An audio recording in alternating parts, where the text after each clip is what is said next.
بس تیرے در سا دنیا میں در کہاں.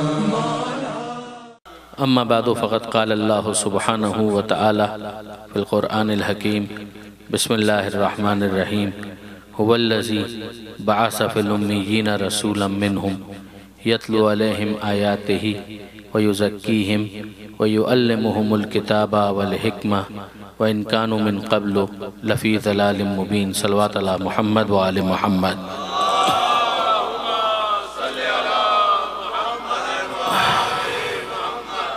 برادران عزیز و خاران محترم، اس سے پہلے کہ ہم اپنے موضوع پر آج کی حد تک گفتگو کریں، دو معروضات ہیں. پہلا معروضہ آج کے جلوس کے حوالے سے ہے. یقین جانیے کہ دل بہت خوش ہوا شرکت کر کے، بہت اچھا لگا کہ یہاں پر بھی اس شان سے جلوس نکلتا ہے کہ سڑک پر آ کر بھی یا حسین کے نعرے لگانے والے موجود ہیں. اور ظاہر ہے کہ ہر چیز ایک ارتقائی مرحلہ ہوتا ہے، اس سے گزرنے کے بعد ہی کسی پرفیکشن کی طرف جاتی ہے. تو میں بہت زیادہ امید رکھتا ہوں آپ کی انتظامیہ سے، خود آپ سے، نوجوانوں سے، کہ وہ انشاءاللہ اس کے اوپر مزید تھاٹ شاورنگ کریں گے، مزید غور و فکر کریں گے کہ اسے کیسے مزید بہتر بنایا جا سکتا ہے. ایک خیال بہرحال یہ ذہن میں آتا ہے کہ آہستہ آہستہ آپ کو ہمیں انگریزی نوحوں کی طرف بھی آنا پڑے گا، تاکہ جب باہر آپ جائیں اور باہر نوحہ خانی کریں. ظاہر ہے کہ عزاداری کا ایک رخ یہ ہے کہ ہم اپنے عزاخانے کے اندر عزاداری کرتے ہیں، وہ تو ٹھیک ہے، وہ ہمارا انٹرنل ایک میٹر ہے. لیکن جب ہم باہر عزاداری کرنا چاہتے ہیں تو ایک پیغام دوسروں کے لیے بھی ہے، اور اس پیغام کو اگر ہم منتقل کرنا چاہتے ہیں، میں نے ہمیشہ یہ بات کہی ہے ایک طالب علم کی حیثیت سے کہ حسین مظلوم کے اوپر ہمارا کوئی کاپی رائٹ نہیں ہے.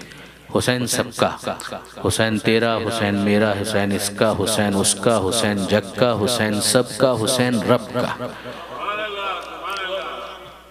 جو جوش ملی آبادی کا جو مشہور شعر ہے کہ انسان کو بیدار تو ہو لینے دو، ہر قوم پکارے گی ہمارے ہیں حسین. تو واقعاً نام حسین کے اندر اتنی جاذبیت ہے کہ ہمیں دعوت دینی چاہیے دوسری اقوام کو، ملل کو، ملتوں کو، کہ وہ امام مظلوم پر اور امام مظلوم کے پیغام پر غور و فکر کریں. تو اس کے لئے بہرحال ان کی زبان بھی اختیار کرنا ہوگی تاکہ وہ پیغام ان تک آسانی کے ساتھ پہنچ سکے. یہاں میں ایک آیت کی طرف بھی آپ کو متوجہ کروں گا کہ پروردگار عالم نے سورہ ابراہیم کے اندر یہ ارشاد فرمایا، 14واں سورہ قرآن مجید کا، کہ وَمَا أَرْسَلْنَا مِن رَسُولٍ إِلَّا بِلِسَانِ قَوْمِهِمْ، کہ ہم نے جب کبھی کسی رسول کو بھیجا تو اس بات کا خاص اہتمام کیا کہ رسول کی زبان وہی ہو جو قوم کی زبان ہے. اس لئے کہ ورنہ کمیونیکیشن گیپ آ جائے گا. آپ کی اگلی جنریشن جو ہے اس کے لیے بھی یہ ضروری ہے کہ یا تو وہ اس زبان کو سمجھے کہ جس میں آپ اس وقت گفتگو سن رہے ہیں، اور ورنہ پھر ان کے لیے الگ سے اہتمام آپ کو مستقبل کے اندر کرنا ہوگا. ورنہ ایک گیپ ڈیولپ ہو جائے گا جس کو ہم قطعاً افورڈ نہیں کر سکتے کہ ہمارے جو بچے ہیں، ہمارے جو یوتھ ہیں، جو ہماری آنے والی جنریشنز ہیں، وہ اس حوالے سے کسی قسم کی کمیونیکیشن گیپ کا شکار ہوں. اور اگر یہاں پر وہ اہتمام ہو بھی جائے تو باہر کا معاملہ تو اپنی جگہ پر دوسری اقوام کے لیے کہ ان کی جو لینگویج ہے، چاہے وہ فرینچ ہے، چاہے وہ انگلش ہے، اس کے اندر بھی لٹریچر کافی اویلیبل ہے، تو اس کو اب استعمال کیا جائے. شاعر کس طرح سے اس کو یوز کرتے ہیں، لکھنے والے پیمفلیٹ کس طرح سے ڈیزائن کرتے ہیں، ویب سائٹس کے اوپر کس طریقے سے میٹر کو رکھا جاتا ہے کہ جب باہر افراد آپ سے رابطہ کریں تو آپ ان کو جو پیمفلیٹ دے رہے ہیں اس کے اندر ایزی ایکسس کسی ویب سائٹ کا ہونا چاہیے کہ جہاں پر جا کر وہ امام حسین کے بارے میں بنیادی معلومات حاصل کر سکیں. یقیناً آپ کوشش کر رہے ہوں گے اور وہ بہت زیادہ اچھی کوشش ہے، مگر میں امید کرتا ہوں کہ اس کوشش کو مزید بہتر بنایا جا سکتا ہے. درود بھیجئے محمد و آل محمد.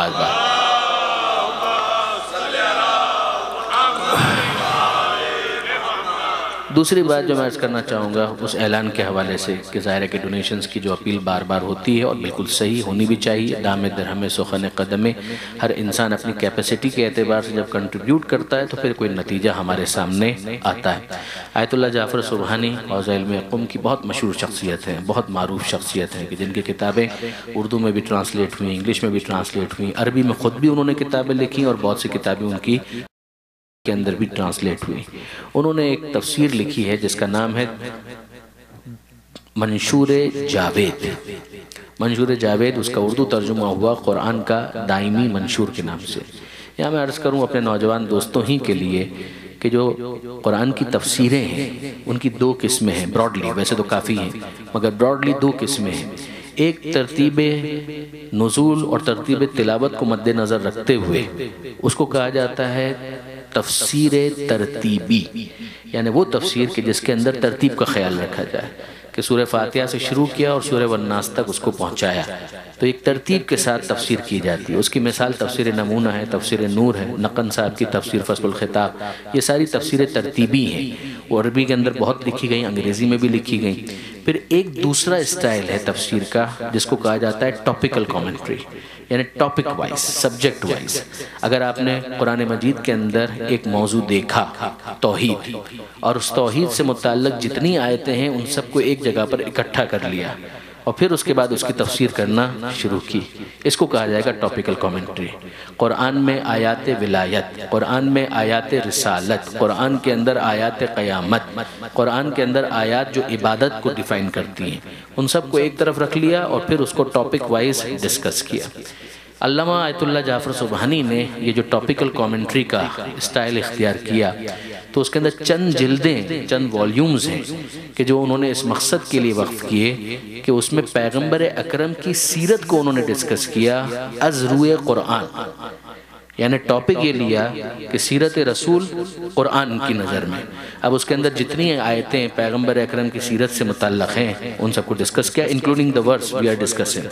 یہ جو سورہ جمعہ کی آیت ہے اس کو بھی اور دیگر تمام آیتوں کو انہوں نے ایک جگہ پر رکھا، پھر اس کو مختلف کلاسز کے اندر، کیٹیگریز کے اندر ڈیوائیڈ کیا اور پھر اس کو ڈسکس کیا۔ تو اس کے اندر انہوں نے ایک جگہ ایک بڑی پیاری بات لکھی، بہت زبردست بات لکھی۔ انہوں نے کہا کہ اسلام کیسے پھیلا۔ اگر اسلام کے پھیلنے کی وجوہات کو ڈسکس کیا جائے تو تفصیل کے لیے تو دفتر کے دفتر درکار ہے، لیکن اگر خلاصہ کیا جائے تو تین چیزیں ہیں: پیغمبر اکرم کا اخلاق، علی کی تلوار اور خدیجہ کی دولت۔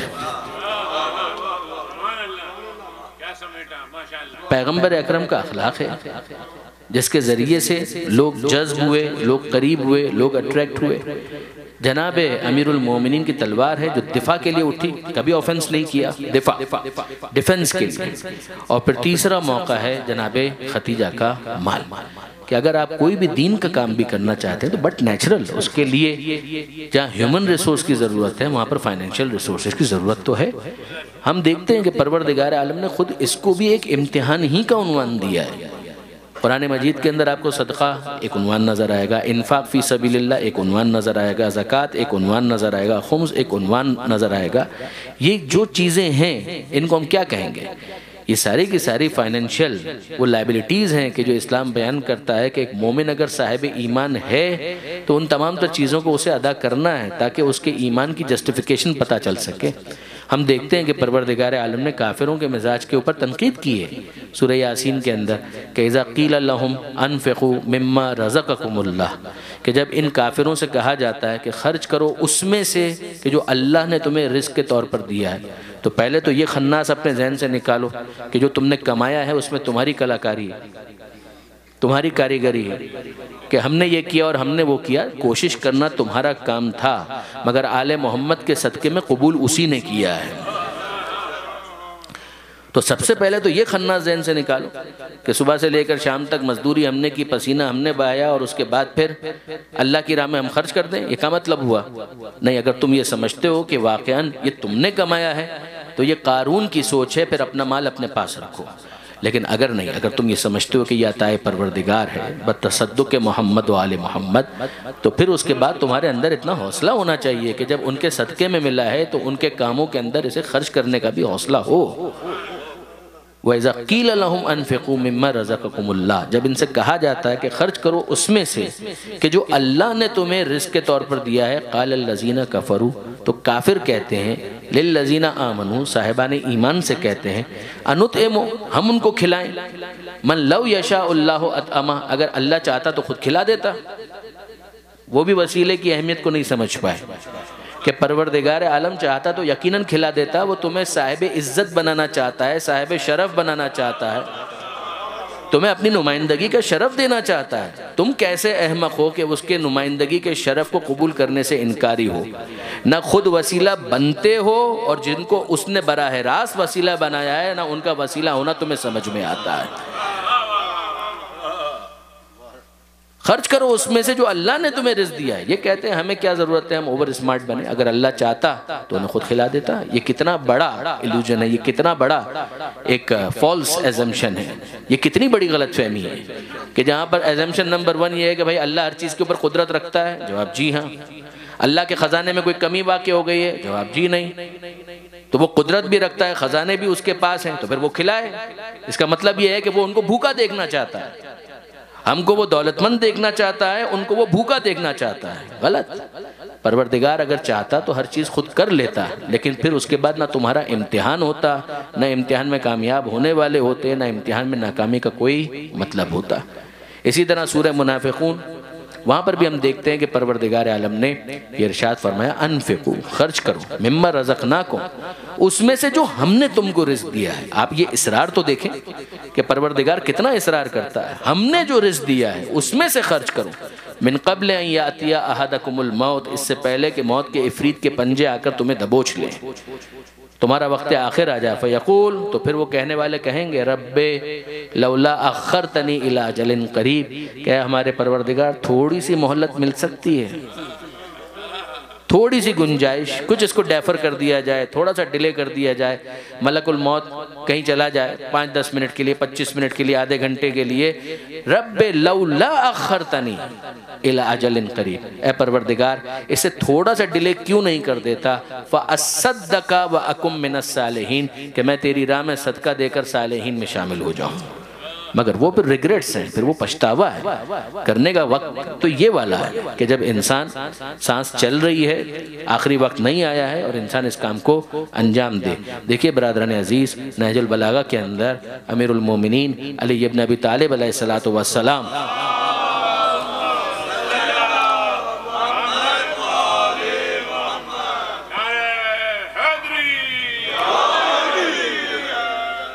ارشاد فرماتے ہیں کہ استنزل الرزق بالصدقہ، اگر رزق میں اضافہ چاہتے ہو تو نازل کرواؤ اپنے رزق کو۔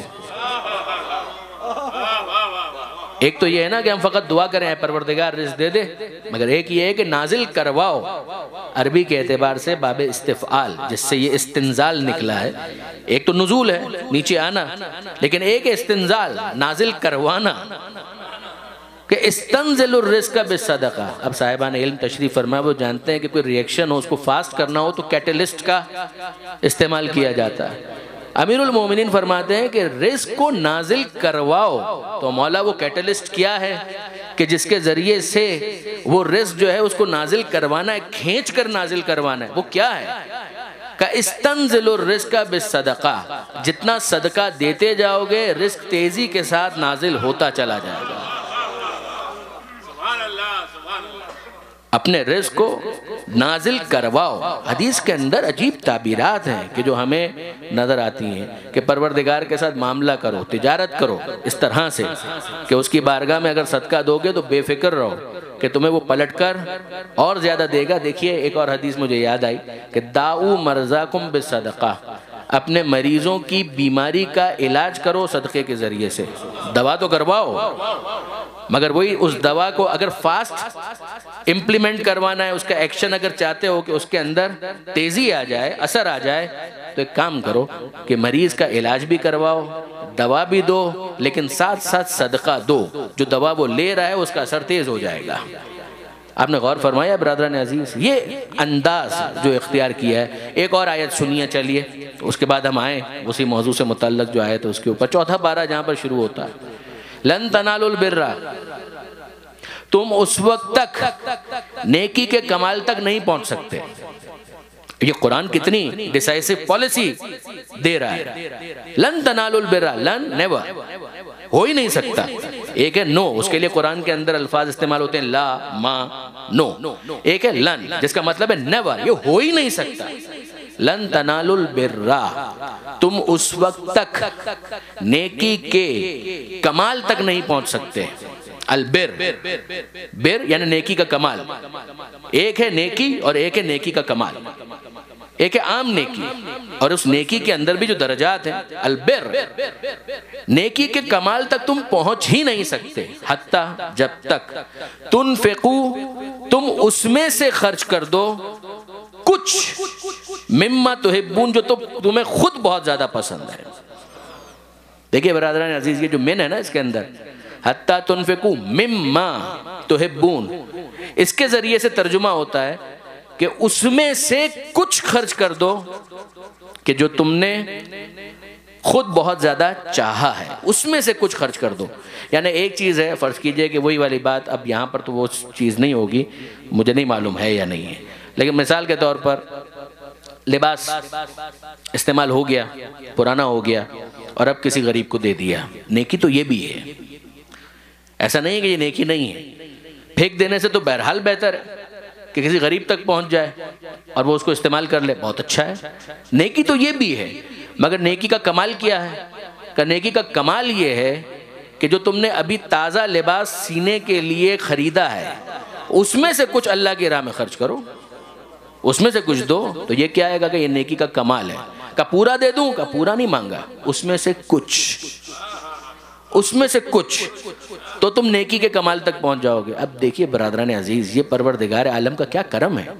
کون ہے کہ جو اللہ کو قرض دے گا؟ یقرض اللہ قرضا حسنا، یہ جو تم نے اللہ کی راہ میں خرچ کیا ہے، اللہ کہتا ہے کہ یہ تم نے اللہ کو قرضہ دیا ہے، اللہ کو تم نے لون دی ہے۔ یہ کیپٹل آیا کہاں سے تھا؟ وہ تو پہلے ہی اس نے کہا مما رزقناکم، ہم نے تم کو رزق دیا ہے۔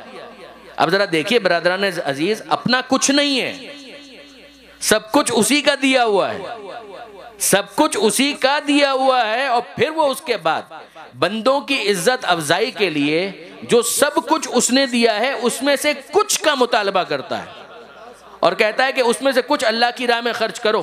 تو ذرا سوچو تو صحیح کہ جب تم نے کچھ خرچ نہیں کیا تھا تو اس نے اتنا کچھ دے دیا، اگر تم کچھ کر دو گے تو وہ کیا کچھ نہیں دے گا۔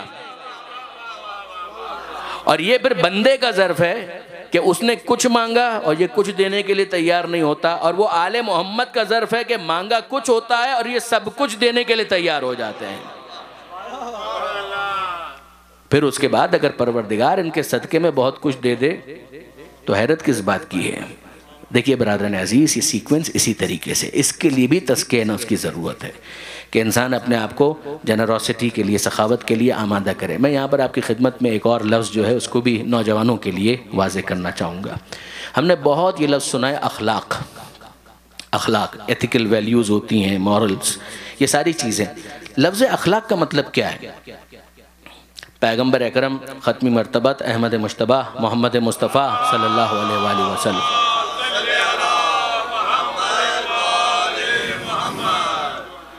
پیغمبر اکرم کے بارے میں خود قرآن نے کہا انک لعلی خلق عظیم، اے حبیب آپ اخلاق عظیم کی منزل پر ہیں۔ تو ہے کوئی منزل کہ جس پر پیغمبر اکرم ہے؟ اچھا، پیغمبر اکرم خود فرماتے ہیں کہ انما بعثت لأتمم حسن الاخلاق لأتمم مکارم الاخلاق، دونوں طرح سے یہ حدیث آئی ہے کہ مجھے تو بھیجا اس لیے گیا ہے، کار رسالت، مجھے تو بھیجا اس لیے گیا ہے کہ میں اخلاقیات کو اس کے پرائم پر لے جاؤں، اس کی معراج پر لے جاؤں، اس کے جو عروج ہے اس کے اوپر لے جاؤں، وہاں پر لے جاؤں، اس کا نمونہ پیش کروں۔ کیا مطلب کیا ہے لفظ اخلاق کا؟ دیکھیے برادران، ایک ہے عمل اور ایک ہے اخلاق، ان دونوں میں فرق ہے۔ عمل اور اخلاق، ان دونوں کے درمیان فرق ہے۔ ضروری نہیں ہے، عام طور پر جب ہم لفظ اخلاق استعمال کرتے ہیں کہ اس کا اخلاق بہت اچھا ہے تو ہمارے ذہن میں یہ آتا ہے کہ اگر اس کے گھر پر جائیں تو چائے کا ضرور پوچھتا ہوگا، کھانے کا ضرور پوچھتا ہوگا، یا جھک کر گفتگو کرتا ہوگا، ادب آداب کا خیال رکھتا ہوگا۔ سوال یہ ہے کہ کیا یہ اخلاق کی تعریف ہے؟ دیکھیے برادران عزیز، اخلاقیات جو ہے اس کا تعلق انسان کے نفس کے ملکات کے ساتھ ہے۔ یہ کیا ہوا؟ یہ تو لفظ بہت مشکل ہو گیا، نہیں میں ایک مثال دیتا ہوں۔ دیکھیے، ایک ہے عمل، عمل ہے صدقہ دینا، اور ایک ہے اخلاق۔ اخلاق کی منزل پر جب آپ اس کو سمجھائیں گے تو اس کے لیے لفظ استعمال ہوگا سخاوت، کہ یہ شخص سخی ہے، سخاوت۔ عمل صدقہ دینا، اخلاق سخاوت۔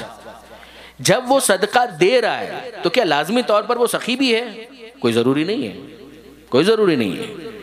عین ممکن ہے کہ وہ تقریر سے متاثر ہو کر ایک مرتبہ صدقہ دینے کے لیے آمادہ ہو جائے، مگر جب یہ صدقہ دینا اتنا آسان اس کے لیے ہو جائے کہ وہ صدقہ دینا چاہے تو اس اپنے نفس کے اندر کوئی سنگینی محسوس نہ کرے، کوئی بھاری پن محسوس نہ کرے، تب یہ مانا جائے گا کہ ہاں یہ عمل اب اس کا اخلاق بھی بن چکا ہے، اب یہ واقعی سخی بن چکا ہے. یعنی جب ایسا موقع آئے گا تب اس کام کو انجام دے گا. ممکن ہے کل کی تقریر کے اندر میں اسے مزید واضح کروں، لیکن ابھی تو فقط اتنا سمجھانا چاہتا ہوں. ایک شخص ہے، وہ میدان میں ڈٹ گیا. کیا لازمی طور پہ شجاع بھی ہے؟ ایک مرتبہ میدان میں ڈٹنے سے شجاعت کا ٹائٹل نہیں ملتا. جب میدان میں ڈٹنے کا وہ حوصلہ آ جائے کہ میدان میں ثابت قدم رہنا اس کے لیے مشکل نہ ہو، اس کے لیے کھیل بن جائے، تب کہا جائے گا کہ یہ شجاع ہے، تب کہا جائے گا کہ یہ بہادر ہے. وہ اپنے نفس کے اندر، اپنے وجود کے اندر، اپنے باطن کے اندر، اپنے دل کے اندر سنگینی محسوس نہ کرے. ماں باپ کی خدمت کرنا. ایک مرتبہ کسی نے آیت سنی، قضا ربک الا تعبدوا الا ایہ وبالوالدین احسانا. اللہ کا یہ فیصلہ ہے تمہارے رب کا کہ عبادت صرف اللہ کی ہوگی اور والدین کے ساتھ اچھا سلوک کرو. آیت آپ نے پڑھی، کسی نوجوان نے پڑھی اور پھر وہ گیا اور ماں باپ کی خدمت اس نے ایک مرتبہ کرنے کی کوشش کی. بہت اچھی بات ہے، عمل تو اچھا ہے، مگر کیا یہ عمل بھی اس کا اخلاق بھی کہلائے گا؟ یہ عمل اس کا اخلاق اس وقت کہلائے گا کہ جب ماں باپ کی خدمت کرنا اس کی ایک ہیبٹ بن جائے، اس کی ایک عادت بن جائے، اس کو کوئی زحمت نہ ہو. اور یہیں پر میں ایک بات آپ کی خدمت میں عرض کروں برادران عزیز، اور اس کے ذریعے سے اپنی بات کو آگے بھی بڑھاؤں. یہ یاد رکھیے، خاص طور پر نوجوان دوست، دنیا کا آسان ترین کام، آسان بہت سے کام ہوں گے، دنیا کا آسان ترین کام ہے ناراض ماں کو راضی کرنا. میرے نوجوان دوست، بڑے بھائی کی حیثیت سے میری اس نصیحت کو یاد رکھیں کہ دنیا کا آسان ترین کام ہے ناراض ماں کو راضی کرنا. وہ تو راضی ہونے کے لیے تیار ہے. اگر ایک انسان جائے اور صرف پیروں کو ہاتھ لگا دے، ہاتھوں کو بوسہ دے دے، کاندھے پر سر رکھ دے، ایک پھول لے کر چلا جائے، ایک تحفہ لے کر چلا جائے، تو وہ تو راضی ہونے کے لیے تیار بیٹھی ہے. یہ تو آپ کی بدبختی ہے کہ آپ راضی کرنے کے لیے جاتے نہیں ہیں. وہ تو راضی ہونے کے لیے تیار ہے. ماں بھی کیا اولاد سے ناراض زیادہ دیر رہ سکتی ہے؟ ناممکن ہے. کہ دنیا کا آسان ترین کام ناراض ماں کو راضی کرنا ہے. کیا آپ مجھے اجازت دیتے ہیں میں ایک اور جملہ کہوں؟ اس سے بھی زیادہ آسان کام ہے ناراض پروردگار کو راضی کرنا ہے.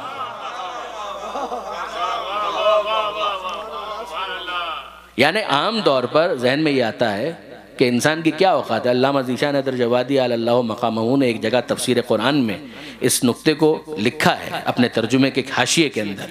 انہوں نے لکھا کہ جناب زیادہ مشکل کیا ہے، بندے کا خدا سے راضی ہونا یا خدا کا بندے سے راضی ہونا؟ تو ہم یہ کہیں گے کہ انسان کی کیا حیثیت ہے، انسان کی کیا حیثیت ہے کہ وہ پروردگار عالم سے راضی ہونے میں زیادہ وقت لگائے. خدا ہی اپنے بندے سے تاخیر سے راضی ہوتا ہوگا، بندہ تو فوراً راضی ہو جاتا ہوگا. یقین جانیے معاملہ الٹا ہے. وہ تو اتنی جلدی راضی ہو جاتا ہے کہ دعائے کمیل میں علی سمجھاتے ہیں، یا سریع الرضا، اے بہت جلد راضی ہو جانے والے،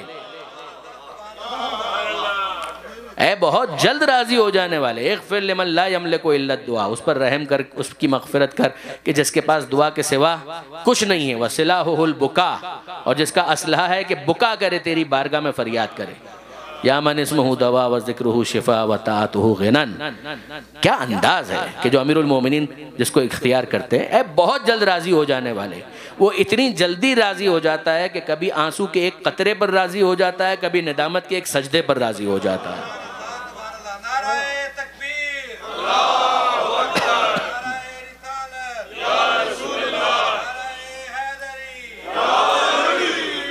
تو آپ نے اندازہ کیا برادران، وہ اتنی جلدی راضی ہو جاتا ہے. مسئلہ یہ ہے کہ یہ بندہ آنسو بہانے کے لیے تیار تو ہو، وہ ندامت کا ایک سجدہ کرنے کے لیے تیار تو ہو پروردگار کی بارگاہ میں.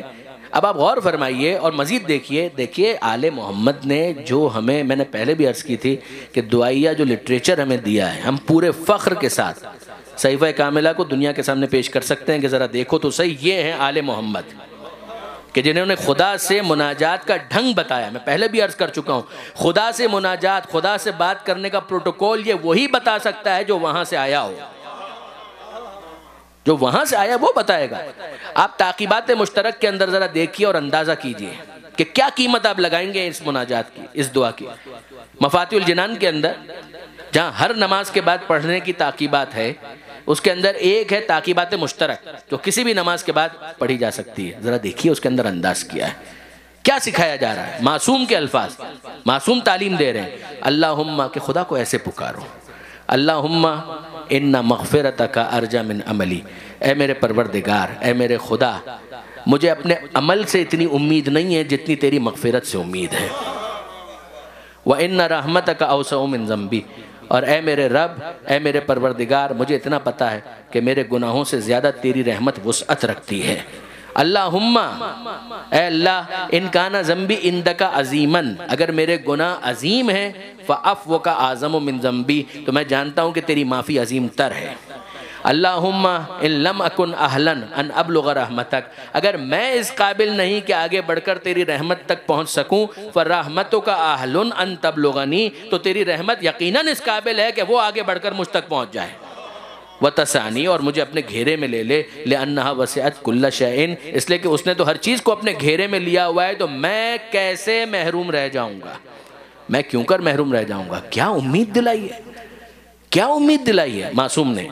یہ وہ چیز ہے کہ جو دل کو نرماتی ہے, دل کو نرم کرتی ہے. سید سجاد امام زین العابدین علیہ السلام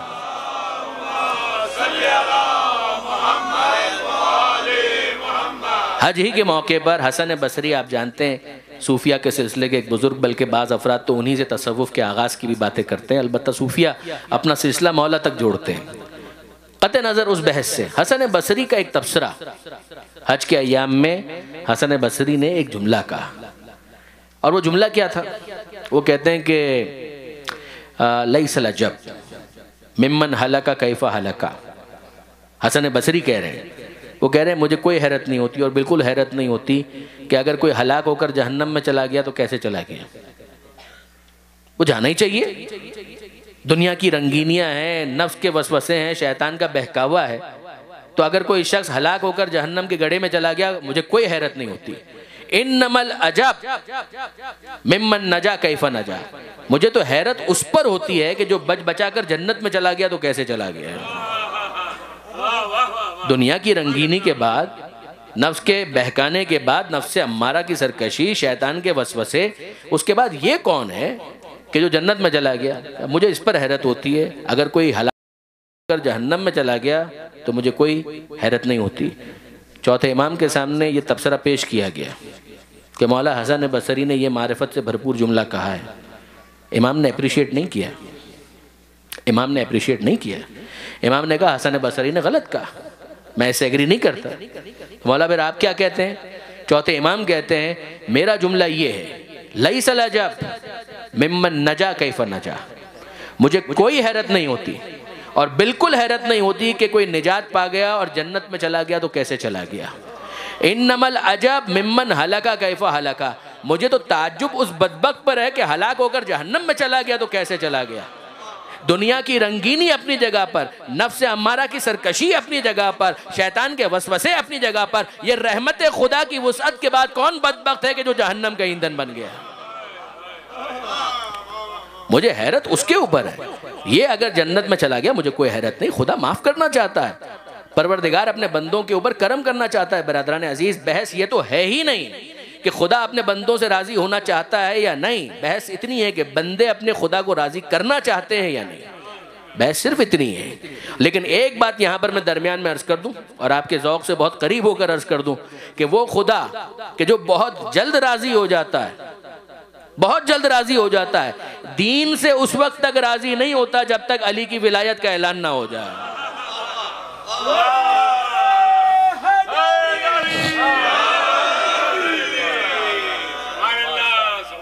آیت آپ کے ذہن میں یقیناً ہونی چاہیے کہ الیوم اکملت لکم دینکم, آج کے دن میں نے دین کو مکمل کر دیا. واتممت علیکم نعمتی, اور نعمتوں کو تمام کر دیا. ورضیت لکم الاسلام دینا, اور میں دین سے راضی ہو گیا, اس اسلام سے بطور دین میں تمہارے لیے راضی ہو گیا. یعنی اس کا مطلب کیا ہوا کہ اگر ولایت کا اعلان نہ ہو تو دین بھی رضی اللہ نہیں بنتا. جب اعلان ولایت کے بغیر دین رضی اللہ نہیں بنتا تو کوئی خاکی بندہ کیسے رضی اللہ بن جائے گا.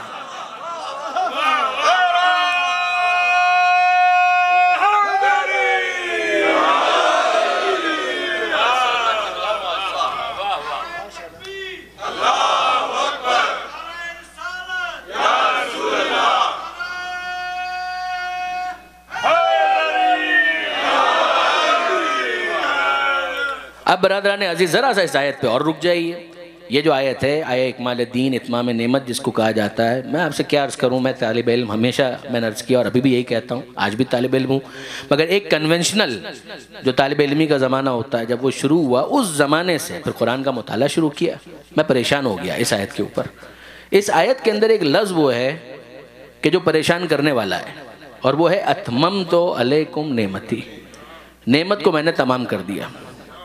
اچھا دیکھیے، دین مکمل ہو گیا یہ سمجھ میں آتا ہے کہ دین جو ہے اس کے مختلف فیزز ہیں، ولایت کا اعلان اس طرح سے مجمع میں ہو گیا تو دین مکمل ہو گیا، بات سمجھ میں آتی ہے. یہ نعمت کے تمام ہونے کا کیا مطلب؟ تیسرا جملہ بھی واضح ہے، رضیت لکم الاسلام دینا، آج میں دین اسلام سے راضی ہو گیا، بطور دین اسلام سے راضی ہو گیا، خدا کہہ رہا ہے، اس کو حق ہے. اب یہ جو درمیان کا جملہ ہے اتممت علیکم نعمتی، میں نے نعمت کو تمام کر دیا. ہم جب لفظ اتمام استعمال کرتے ہیں، تمام استعمال کرتے ہیں تو کیا مطلب ہوتا ہے؟ اس کا مطلب ختم ہو گیا، تمام شد. آپ نے خط لکھنا شروع کیا، جہاں پر آپ نے ختم کر دیا وہاں پر لکھا تمام شد. یہ عام طور پر جو اہل زبان حضرات ہیں وہ تائید کریں گے، اسی طریقے سے ہوتا ہے. ناول لکھنے والے ناول لکھتے ہیں، جہاں ناول مکمل ہو گیا، ان کا انداز تھا پرانا، اب معلوم نہیں کیا کرتے ہیں، لیکن تمام شد یعنی وہ تمام ہو گیا، یعنی مکمل ہو گیا، کمپلیٹ ہو گیا، یعنی اب اس کے بعد مزید ناول آگے نہیں بڑھے گا. یہی ہے یا کچھ اور ہے؟ یہی مطلب ہے. اچھا، میں نے نعمت کو تمام کر دیا، پروردگار کہہ رہا ہے کہ میں نے نعمت کو تمام کر دیا، یعنی نعمتیں تمام شد، نعمتیں تمام ہو گئی تو اب مزید کوئی نعمت نہیں آئے گی. اچھا، پروردگار عالم سے ہم سوال کریں کہ مالک تو ہی بتا کہ نعمتوں میں کیا کیا شامل ہے. اگر آپ قرآن مجید اٹھا کر دیکھیں، حدیثوں کا مطالعہ کریں تو آپ کو اندازہ ہوگا انسان کا وجود خود نعمت، ماں باپ نعمت، دولت نعمت، گھر نعمت، لباس نعمت، آنکھیں دی ہیں دیکھنے کی طاقت نعمت، سماعت نعمت، بصارت نعمت، زبان نعمت، اتنی نعمتیں ہیں.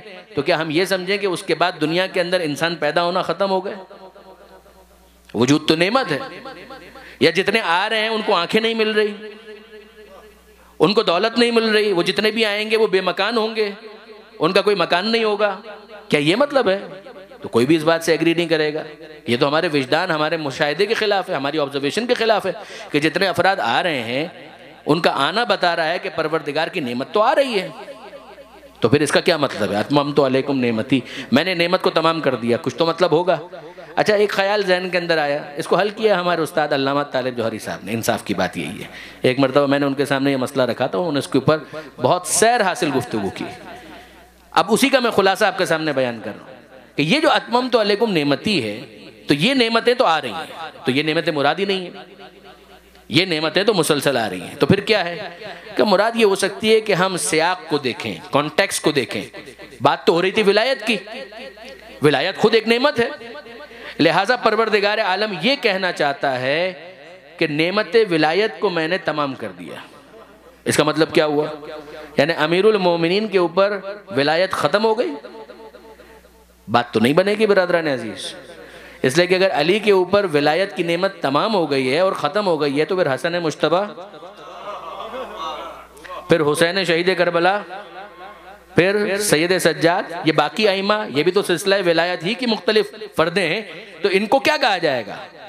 تو اس کا کچھ مطلب تو ہونا چاہیے. برادران عزیز، اصل مسئلہ یہ ہے کہ ہم نے اردو میں جس طرح سے لفظ تمام استعمال ہوتا ہے اسی کے اوپر قیاس کیا عربی کو.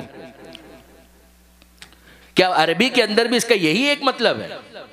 نہیں، ایسا نہیں ہے. عربی کے اندر اتمام یا تمام اس کو تسلسل کے لیے بھی استعمال کیا جاتا ہے. کیا مطلب؟ یعنی ایک چیز جس کو پروردگار نے مسلسل کر دیا اس کے لیے بھی لفظ اتمم تو استعمال ہوتا ہے. اب اگر میں سوال کروں کہ یہ ہم نے کہہ تو دیا، کیا قرآن ہی سے اس کا کوئی شاہد کا مطلب ہوتا ہے کوئی گواہی کے لیے کوئی دوسری آیت ہے؟ جواب جی ہاں، قرآن مجید کی متعدد آیتیں ہیں، مگر میں ایک آیت آپ کے سامنے پیش کرتا ہوں. اہل جنت جب جنت میں جا رہے ہوں گے اس وقت وہ پروردگار عالم سے یہ دعا مانگیں گے، اتمم لنا نورنا، اے پروردگار ہمارے نور کو ہمارے لیے تمام کر دے. کیا اس کا یہ مطلب ہے کہ اے پروردگار ہمیں نور دے دے اور اس کے بعد وہ تمام شد اندھیرا ہو جائے؟ جواب جی نہیں. وہ دعا یہ مانگ رہے ہیں کہ اے پروردگار جو نور تو نے دیا ہے اسے ہمارے لیے مسلسل کر دے. اب جب تک ہم ہیں تب تک یہ نور باقی رہے. پروردگار عالم نے نعمت ولایت کے لیے کہا اتممت علیکم نعمتی، میں نے تم پر نعمت ولایت کو تمام کر دیا. اب علی کو دیکھو اور نسل علی میں تلاش کرتے چلے جاؤ. قیامت آ جائے گی یہ سلسلہ ولایت منقطع نہیں ہوگا، مہدی کی صورت میں باقی رہے گا.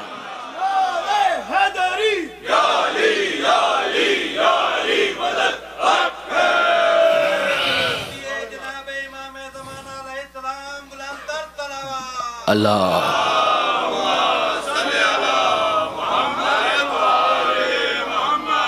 بس برادران عزیز، یہ آل محمد یہ سخی گھرانہ ہے. یہ پک کرنا جانتے ہیں. وہ دیکھتے ہیں کہ کہاں پر جوہر موجود ہے، وہ اس کو پک کرتے ہیں. یہ بخشوانے کے لیے تیار ہیں، یہ آمادہ ہیں، خدا معاف کرنے کے لیے تیار ہے. دیکھیے پروردگار عالم نے یہ جو مختلف عنوانات رکھے ہیں، رحمت خدا، توبہ، استغفار، شفاعت. آل محمد سے وابستہ ہو جاؤ، تمہارے گناہ معاف کر دیے جائیں گے. کوشش کرو اپنی سی، مگر اس کے بعد وابستہ ہو جاؤ ان سے. تمہارا راستہ تو درست ہو تو آہستہ آہستہ کم سے کم امپرومنٹ آتی جائے گی. جب ان کے ساتھ دیکھیے برادران، جو جس کے ساتھ ہوتا ہے اس کے رنگ میں رنگنے کی کوشش کرتا ہے، اس کا انداز اختیار کرنے کی کوشش کرتا ہے. پھر جو ان کے عادات و اطوار ہوتے ہیں ان کو وہ ایڈاپٹ کرنے کی کوشش کرتا ہے. کہ تم آل محمد سے متمسک ہو جاؤ تو تمہارے اخلاق کے اندر، تمہارے کردار کے اندر خود بخود نکھار آتا چلا جائے گا، حسن اور بیوٹی آتی چلی جائے گی، تم اس سے محروم نہیں رہو گے. اور آل محمد خود پک اینڈ چوز کرتے ہیں بہت سے افراد کو. میں آپ کے سامنے ایک دو اور حدیثیں بیان کروں اور اس کے بعد پھر آؤں. خاص میں جناب زہیر ابن قین کو ڈسکس کرنا چاہ رہا تھا آج کی حد تک. یہ جو پروردگار عالم نے رکھا ہے توبہ کا دروازہ، کیوں؟ خدا معاف کرنا چاہتا ہے اپنے بندوں کو. اگر کوئی خود فرعون بننا چاہے ایک الگ بات ہے برادران عزیز. اگر کوئی خود قارون بننا چاہے الگ بات ہے. اگر کوئی خود نمرود بننا چاہے الگ بات ہے. اگر کوئی خود یزید بننا چاہے الگ بات ہے. ورنہ میں آپ سے عرض کروں، پروردگار اپنے بندوں کو معاف کرنا چاہتا ہے. پروردگار چاہتا ہے کہ میرے بندے واپس آئیں. توبہ کا ایک مطلب ہی یہ ہے کہ بندے کا پلٹ کر واپس آنا. توبہ کا دوسرا مطلب ہے رحمت خدا کا مسلسل متوجہ ہونا، توجہات پروردگار کو حاصل کرنا. توبہ ہمیشہ گناہ کے ساتھ جڑا ہوا ایک فینومینا نہیں ہے. اگر گناہ ہے تو بندہ دور ہو گیا، وہ پلٹ کر واپس آئے، بازگشت، ایکو، یہ ہے توبہ. اور بندہ اگر خدا کی بارگاہ میں پہلے سے موجود ہے تو رحمت خدا کا مسلسل حاصل کرتے رہنا، اسے بھی توبہ کہتے ہیں، اسے بھی استغفار کہتے ہیں، اسے بھی استغفار کہتے ہیں. دیکھیے برادران عزیز، معصوم کی اس حدیث پر توجہ کیجیے. من تابا قبل موتہ بسنۃ قبلت توبتہ. اگر کوئی اپنے مرنے سے 1 سال پہلے توبہ کر لے اس کی توبہ بھی قبول کر لی جائے گی. اب اس کے بعد امام کہتے ہیں اللہ، ارے بھائی ان السنہ کثیر، 1 سال تو بہت زیادہ ہے. من تاب قبل موتہ بشہر قبلت توبتہ. اگر کوئی اپنے مرنے سے 1 مہینہ پہلے توبہ کر لے اس کی توبہ بھی قبول کر لی جائے گی. یہ انداز آپ دیکھ رہے ہیں، یہ امید کو بیدار کیا جا رہا ہے. پھر امام کہتے ہیں اللہ، ارے بھائی ان الشہر کثیر، یہ 1 مہینہ بھی بہت زیادہ ہے. من تاب قبل موتہ باسبوع قبلت توبتہ. اگر کوئی اپنے مرنے سے 1 ہفتہ پہلے توبہ کر لے قبلت توبتہ، اس کی توبہ بھی قبول کر لی جائے گی. پھر فرماتے ہیں بھائی یہ 1 ہفتہ بھی بہت زیادہ ہے.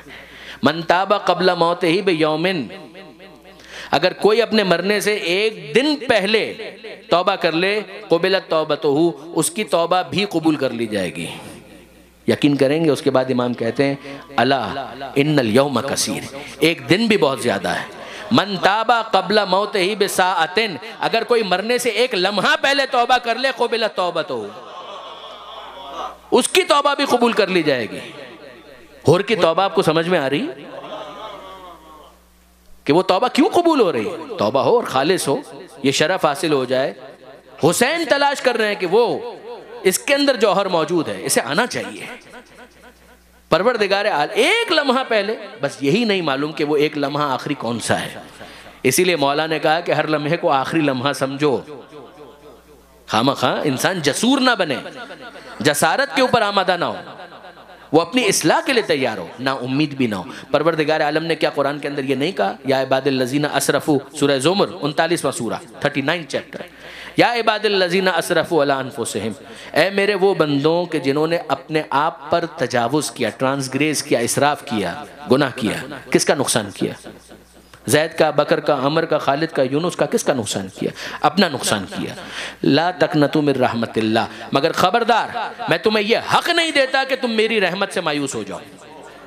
لا تقنطوا من رحمت اللہ، اللہ کی رحمت سے مایوس مت ہونا۔ ان اللہ یغفر الذنوب جمیعا، اللہ تمہارے تمام گناہوں کو معاف کرنے کے لیے تیار ہے۔ اللہ تمہارے گناہوں کی مغفرت کے لیے تیار ہے، آمادہ ہے۔ اب میں آپ کے سامنے ایک مثال عرض کرتا ہوں۔ دیکھیے برادران عزیز، ایک بات بتائیے، آپ میں سے کتنے افراد صاحبان اولاد ہیں؟ آپ کے بھی چھوٹے بچے ہیں، اللہ نے مجھے بھی چھوٹے بچے دیے ہیں، چھوٹے فرزند، بیٹی بیٹا، یہ شرارت کرتے ہیں اور بھاگتے ہیں۔ ایسا ہوتا ہے یا نہیں ہوتا؟ آپ کا بھی مشاہدہ ہے، میرا بھی مشاہدہ ہے۔ کوئی شرارت کی، کوئی شیطنت کی اور وہ بھاگا، اور آپ اس کے پیچھے پیچھے بھاگے۔ آپ کو تھوڑا غصہ بھی آ چکا ہے، پہلے بھی آپ کئی مرتبہ اسے روک چکے ہیں، اس نے یہ حرکت کی اور بھاگا، آپ اس کے پیچھے پیچھے بھاگ رہے ہیں، اور وہ پیچھے مڑ مڑ کر دیکھ رہا ہے کہ باپ آ رہا ہے۔ آپ تیزی کے ساتھ لپک رہے ہیں اور وہ پیچھے بھاگنے کی کوشش کر رہا ہے، مگر وہ کتنا بھاگے گا؟ 3 سال کا 4 سال کا بچہ ہے یا بچی ہے، وہ کتنا بھاگے گا یا بھاگے گی؟ وہ پیچھے مڑ مڑ کر دیکھ رہا ہے کہ باپ آ رہا ہے یا ماں آ رہی ہے، اور اب اس کو اندازہ ہو گیا کہ بھاگ کر تو میں اپنے آپ کو بچا نہیں سکتا۔ بجائے اس کے کہ وہ مزید بھاگے، وہ پلٹے اور آپ ہی کے دامن سے لپٹ جائے۔ تو آپ مجھے انصاف سے بتائیے کہ آپ کا غصہ محبت اور شفقت میں تبدیل ہوگا یا نہیں ہوگا؟ اگر وہ پلٹ کر واپس آ جائے اور آپ کے دامن سے لپٹ جائے تو آپ کا غصہ محبت میں، شفقت میں، رحمت میں تبدیل ہو جاتا ہے۔ آپ پرورش کرنے والے ہیں، وہ پروردگار ہے۔ اگر پلٹ کر آنے پر پرورش کرنے والے ماں باپ کا غصہ محبت میں تبدیل ہو جاتا ہے تو پروردگار کا غصہ بھی رحمت میں تبدیل ہو جاتا ہے۔ پروردگار معاف کرنا چاہتا ہے اپنے بندوں کو۔ زہیر ابن قین، ذرا دیکھیے کیا کیفیت ہے۔ آپ یقین کریں گے جناب زہیر ابن قین جناب حر کے علاوہ، یہ ایک الگ کریکٹر ہے نا، جناب حر تو عاشور کے دن آئے تھے، یہ جناب زہیر ابن قین۔ اچھا یہ ذہن میں رکھیے گا، عاشور کے دن آنے والے بھی فقط حر نہیں ہیں، حر کے علاوہ بھی افراد ہیں۔ جناب حر کی ایک امتیازی شخصیت تھی، بے شک ان کی ایک اہم ذمہ داری تھی، ایک منصب تھا ان کے پاس، لہٰذا ان کا ذکر بھی زیادہ ہوتا ہے۔ اس میں کسی قسم کا کوئی شک اور شبہ نہیں کہ اگر حر دنیاوی اعتبار سے جاتے اور ابن زیاد سے اور یزید سے انعام طلب کرتے تو شاید سب سے زیادہ انعام انہی کو ملتا، مگر اس نے دنیا کو ٹھوکر ماری ہے۔ اس نے حسین کو اختیار کیا ہے، اس نے آخرت کو اختیار کیا ہے۔ یہ جناب زہیر ابن قین مچ بیفور، بہت پہلے، ابھی امام راستے میں تھے، جناب زہیر ابن قین کانا یعد عثمانیا، یہ عبارت ہے کہ اس سے پہلے وہ بنو امیہ کے حامی تصور ہوتے تھے۔ جب امام مظلوم نے ایک سٹینڈ لیا ہے حسین ابن علی نے کہ میں نہیں جاؤں گا، یزید کی بیعت نہیں کروں گا، اور نکلے مدینہ منورہ سے، مکہ ہے، اور مکہ سے پھر سفر امام نے شروع کیا۔ امام مکہ سے سفر کر رہے ہیں، زہیر ابن قین حج کے لیے آئے ہوئے تھے۔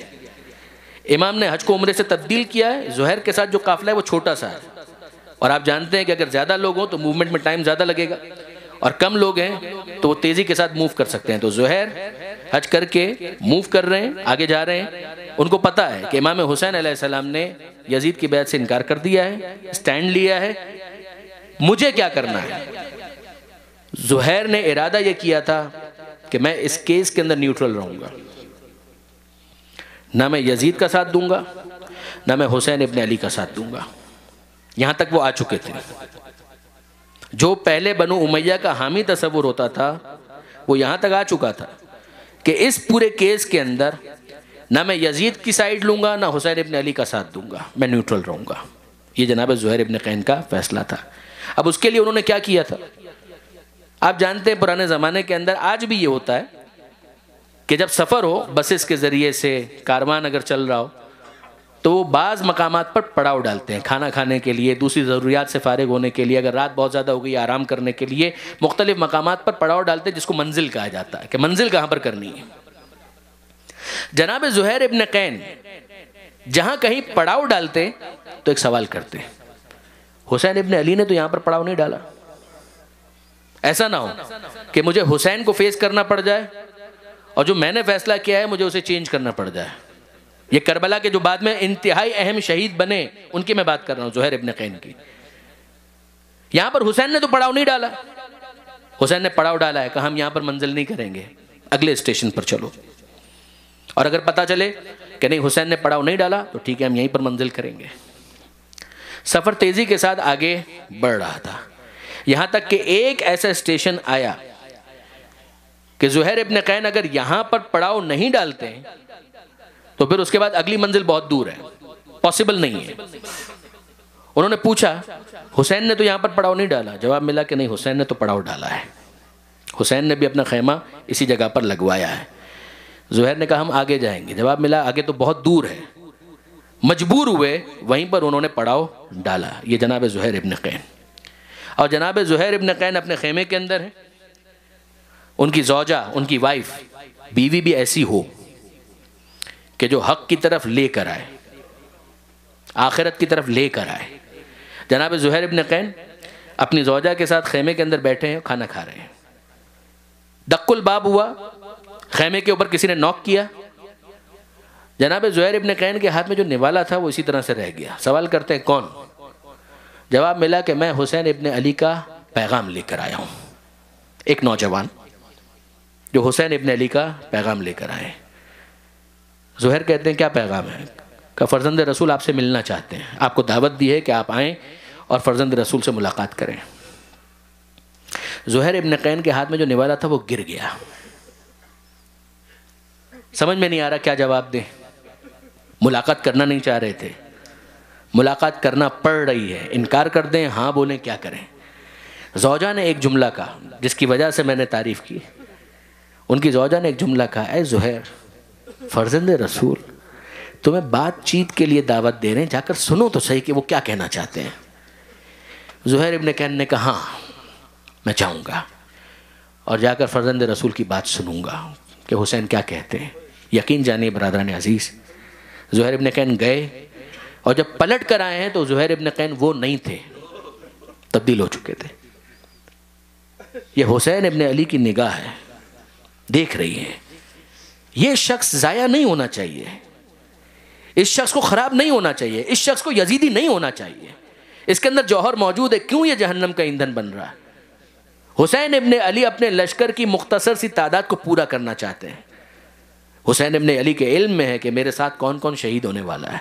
یہ شخص اسے جہنم کا ایندھن نہیں بننا چاہیے، اسے یزیدی نہیں ہونا چاہیے. اسے بلوایا، کچھ باتیں کی. کیا باتیں کی تاریخ میں نہیں لکھا ہوا، کچھ نہیں لکھا، تفصیل نہیں موجود کہ امام نے ان سے کیا بات کی. بس اتنا ہے کہ زہیر آئے اور آنے کے بعد چہرے پر مسکراہٹ ہے اور کہتے ہیں کہ میں نے فرزند رسول کے ساتھ مرنے کا فیصلہ کر لیا ہے. میں نے یہ فیصلہ کر لیا ہے، میں اپنی جان قربان کروں گا. جو میرے ساتھ چلنا چاہے چلے، جو نہ چلنا چاہے نہ چلے. اور زوجہ سے کہا کہ تم جاؤ کوفہ میں جہاں تمہارا گھر ہے وہیں پر جاؤ، میں جا رہا ہوں فرزند رسول کے ساتھ. زوجہ کی عجیب کیفیت ہے، خوشی سے نہال بھی ہے کہ میری تحریک کام آئی، میں نے جو کوشش کی تھی وہ نتیجہ خیز ثابت ہوئی. اب یہ جناب زہیر ابن قین ایک جملہ اور کہتے ہیں. وہ کہتے ہیں ارے ہائے افسوس، میں نے تو یہ بھی نہیں پہچانا کہ مجھے حسین نے اتنی عزت دی. مجھے بلانے کے لیے کسے بھیجا؟ کسی اور کو نہیں، شبیہ رسول علی اکبر کو بھیجا. وہ جوان جو آیا تھا پیغام لے کر کا اور کوئی نہیں تھا، کوئی اور نہیں تھا، وہ شبیہ رسول علی اکبر تھے کہ جس کو حسین نے بھیج دیا. اس سے بڑی میری کیا عزت ہو سکتی ہے؟ مرنے کا میں نے فیصلہ کر لیا ہے. اور یہ جناب زہیر ابن قین، ان کے بہت سے ایٹریبیوٹس ہیں، بہت سی ان کی صفتیں ہیں کہ جو قابل تعریف ہیں. بعد میں انہوں نے جان بھی دی اور بڑی شجاعت کے ساتھ. مگر ایک ان کی خوبی یہ تھی کہ وہ بہت بڑے اوریٹر بھی تھے. ان کے خطبات کربلا کے اس پورے واقعے کے اندر بڑی اہمیت رکھتے ہیں. اگر کوئی اسٹڈی کرنا چاہے تو جناب زہیر ابن قین کے خطبات، عاشور کے دن بھی انہوں نے خطبہ دیا، اس سے پہلے بھی انہوں نے کچھ خطبات دیے ہیں. امام کی نمائندگی کی ہے بعض مقامات پر جو واقعاً پڑھنے سے تعلق رکھتی ہے. اب میں آپ کی خدمت میں جو عرض کر رہا تھا برادران عزیز، آپ انصاف سے مجھے بتائیے، اور حسین نہیں چاہتے کہ یہ آدمی ضائع ہو. زہیر ابن قین حسین نہیں چاہتے کہ یہ ضائع ہو. وہ دیکھتے ہیں کہ کہاں پر امکان ہے کہ تزکیہ نفس کیا جائے، یہ شخص پاک ہو جائے.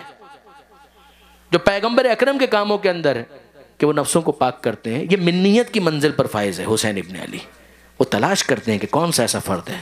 برادران عزیز غور کیجئے، جب اصغر کو ہاتھ پر بلند کر کے پانی مانگ رہے تھے، مجھے یہ کہنے کی اجازت دیجیے اصغر کے لیے پانی نہیں مانگ رہے تھے، تزکیہ نفس کی کوشش کر رہے تھے کہ اب بھی اگر کوئی ہے کہ اپنے آپ کو پاک کرنا چاہے، اپنے نفس کو پاک کرنا چاہے، تو ذرا سوچے تو صحیح کہ میں بول کیا رہا ہوں، میں کیا کر رہا ہوں. اصغر کی شہادت کو آل محمد کا گھرانہ بھلا نہیں سکا. کربلا کے واقعے کے بعد سید سجاد نے 35 برس گریہ کیا ہے. آپ کے ذہن میں اگر پہلی مجلس ہو، میں نے کہا تھا شام کو یاد کیا بہت زیادہ، الشام الشام الشام. اپنے بابا کی پیاس کو یاد کیا، ہائے میرا بابا پیاسا مارا گیا.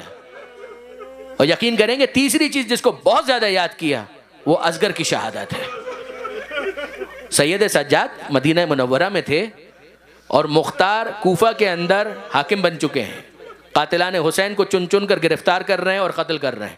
ایک شخص آیا کوفہ سے مدینہ منورہ میں، سید سجاد کا جو دستور ہے آنسوؤں کے ساتھ ملاقات کی، اور اس شخص سے پوچھا کہ ہاں بھائی سناؤ تم کوفے سے آئے ہو، کوفے کی کیا حالت ہے، کوفے کی کیا کیفیت ہے؟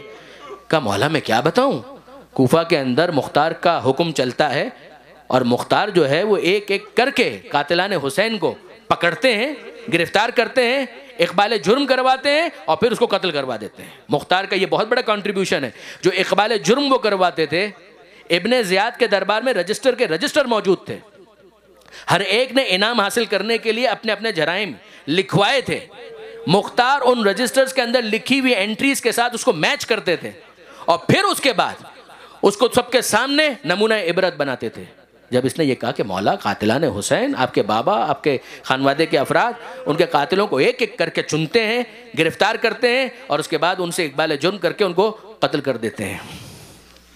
سید سجاد نے کچھ دیر کے لیے اپنا سر جھکایا، سر اٹھایا اور ایک جملہ کہا، ہرملہ گرفتار ہوا، ہرملہ پکڑا گیا. یہ شخص کہتا ہے مولا میں حیران ہوں، آپ نے اکبر کے قاتل کے بارے میں نہیں پوچھا، آپ نے عباس کے قاتل کے بارے میں نہیں پوچھا، حد یہ ہے کہ آپ نے خود حسین کے قاتل کے بارے میں نہیں پوچھا. آپ نے پوچھا تو اصغر وہ 6 ماہ کے بچے کے قاتل کے بارے میں پوچھا. سید سجاد کہتے ہیں تمہیں معلوم نہیں ہے وہ تیر اصغر کے گلے پر نہیں لگا، وہ ہم آل محمد کے دل میں پیوست ہو گیا. ہم اصغر کی شہادت کو بھول نہیں سکتے. اس نے کہا کہ مولا ابھی تک ہرملہ تو پکڑا نہیں گیا، ہرملہ گرفتار نہیں ہوا. سید سجاد نے بددعا دی ہے ہرملہ کو. اس موقع پر ہرملہ کو بددعا دی ہے کہ وہ گرفتار بھی ہو اور اسے سخت عذاب کا شکار کیا جائے، بددعا دی ہے. یہ شخص جو کوفے سے آیا تھا واپس کوفہ گیا، اور جب یہ کوفہ گیا ہے، پہنچ گیا کوفے کے اندر، تو دیکھا کہ مختار کا دربار لگا ہوا ہے اور ہرملہ گرفتار ہو چکا ہے. جیسے ہی اس نے ہرملہ کو گرفتار دیکھا، نعرہ تکبیر بلند کیا، اللہ اکبر. مختار نے سوال کیا اللہ کے کبریائی میں کیا شبہ ہے، مگر اس وقت نعرہ تکبیر لگانے کا کیا محل ہے؟ وہ کہتا ہے کہ امیر میں کیا بتاؤں، میں ابھی مدینہ سے بس کوفہ میں داخل ہوا ہوں، وہاں پر سید سجاد نے کسی اور کے بارے میں نہیں پوچھا تھا، اسی ملعون کے بارے میں پوچھا تھا، اسی ہرملہ کے بارے میں پوچھا تھا کہ یہ گرفتار ہوا یا نہیں، اور بددعا دی تھی. اور امیر جیسے میں یہاں پر داخل ہوا، میں نے دیکھا یہ گرفتار ہو چکا ہے، میں اپنے جذبات پر قابو نہیں رکھ سکا اور میں نے نعرہ تکبیر بلند کر دیا. مختار کی آنکھوں میں آنسو آ گئے. اور اب مختار کہتے ہیں اے ہرملہ تو بتا کہ تو نے کربلا میں کیا کیا تھا، بتا کہ تو نے کربلا میں کیا کیا تھا. ہرملہ کہتا ہے امیر جو سزا دینی ہے دے دے، مگر مجھ سے یہ مت پوچھ کہ میں نے کربلا کے اندر کیا کیا. علامہ رشید ترابی کے الفاظ کہ مجھ سے یہ مت پوچھ کہ میں نے کربلا میں کیا کیا. جو سزا دینی ہے، مجھے قتل کرنا ہے قتل کر دے، مجھے مارنا ہے مجھے مار دے، یہ مت پوچھ کہ میں نے کربلا میں کیا کیا. کہا نہیں تجھے بتانا پڑے گا کہ تو نے کربلا میں کیا کیا. اور اب ہرملہ کہتا ہے کہ امیر میرے پاس 8 تیر تھے جن میں سے 5 نشانے پر نہیں لگے. 8 تیر تھے، 5 نشانے پر نہیں لگے، 3 نشانے پر لگے. مختار کہتے ہیں بتا تو نے پہلا تیر کب مارا، پہلا تیر کس پر چلایا. ہرملہ کہتا ہے امیر میں نے پہلا تیر اس وقت کمان سے رہا کیا جب عباس مشق سکینہ کو بھر کے خیموں کی طرف جا رہے تھے. مجھے عمر سعد نے حکم دیا اے ہرملہ یہ مشق خیمے میں نہیں جانی چاہیے، میں نے اس وقت تیر کمان میں جوڑا اور جب میں نے کمان سے تیر رہا کیا ہے وہ تیر جا کر پیوست ہوا ہے مشک سکینہ میں، پانی بہ گیا اور عباس پھر گھوڑے پر سنبھل نہیں سکے، بازو قلم ہو چکے تھے، عباس گھوڑے سے زمین پر آ گئے۔ کہا بتا کہ تو نے دوسرا تیر کب مارا؟ ہرملہ نے دوسرا تیر اسکپ کر دیا اور تیسرے تیر پر چلا گیا۔ کہا میں نے اگلا تیر اس وقت مارا کہ جب حسین ذوالجناح پر ڈگمگا رہے تھے، ذوالجناح سے نیچے نہیں آ رہے تھے، زخمی تھے، ڈگمگا رہے تھے۔ مجھے عمر سعد نے کہا اے ہرملہ تیر چلا تاکہ حسین زخمی ہو کر، مزید زخمی ہو کر ذوالجناح سے زمین پر آئے۔ اے امیر میں نے کمان میں تیر جھوڑا اور جب رہا کیا ہے وہ تیر جا کر لگا ہے حسین کی پیشانی پر، حسین کی پیشانی سے خون کا فوارہ جاری ہوا، حسین ذوالجناح پر ٹھہر نہ سکے، وہ زمین کربلا پر گرے۔ کہا بتا تو نے تیسرا تیر کب مارا؟ وہ کہتا ہے امیر مجھ سے یہ مت پوچھ کہ میں نے یہ تیسرا تیر کب مارا، یہ میں نہیں بتانا چاہتا۔ کہا نہیں تجھے بتانا پڑے گا کہ تو نے یہ تیسرا تیر کب مارا۔ کہا امیر وہ وقت تھا کہ جب 6 ماہ کا بچہ حسین کے ہاتھ پر تھا، حسین یہ کہہ رہے تھے اے فوج اشقیا اس کی ماں کا دودھ تک خشک ہو چکا ہے، اگر تم سمجھتے ہو کہ بچے کے بہانے میں پانی پی لوں گا، لو میں نے بچے کو زمین پر لٹا دیا، جلتی ہوئی ریت پر بچہ تڑپتا رہا مگر کسی نے پانی نہ پلایا۔ حسین نے پھر بچے کو اپنی گود میں لیا اور کہنے لگے اے بیٹا تم بھی تو حجت خدا کے فرزند ہو، تم یہ بتاؤ کتنے پیاسے ہو۔ اصغر نے اپنی سوکھی زبان سوکھے ہونٹوں پر پھرانا شروع کی، لشکر میں تلاطم مچ گیا، لوگ منہ پھیر پھیر کر رونے لگے۔ اس وقت عمر سعد نے کہا اقتا کلام الحسین، اے ہرملہ حسین کے کلام کو کاٹ دے۔ 3 بھال کا تیر کمان میں جوڑا اور جب رہا کیا فَتَقَلَّبَ الصَّبِيُّ عَلَى يَدَيِ الْإِمَامِ، وہ بچہ باپ کے ہاتھ پر منقلب ہو گیا۔ اِنَّا لِلَّهِ وَإِنَّا إِلَيْهِ راجعون۔ حسین نے اصغر کا خون اپنے چہرے پر ملا۔ ارے میں اسی طرح اپنے نانا محمد مصطفیٰ کی بارگاہ میں جاؤں گا۔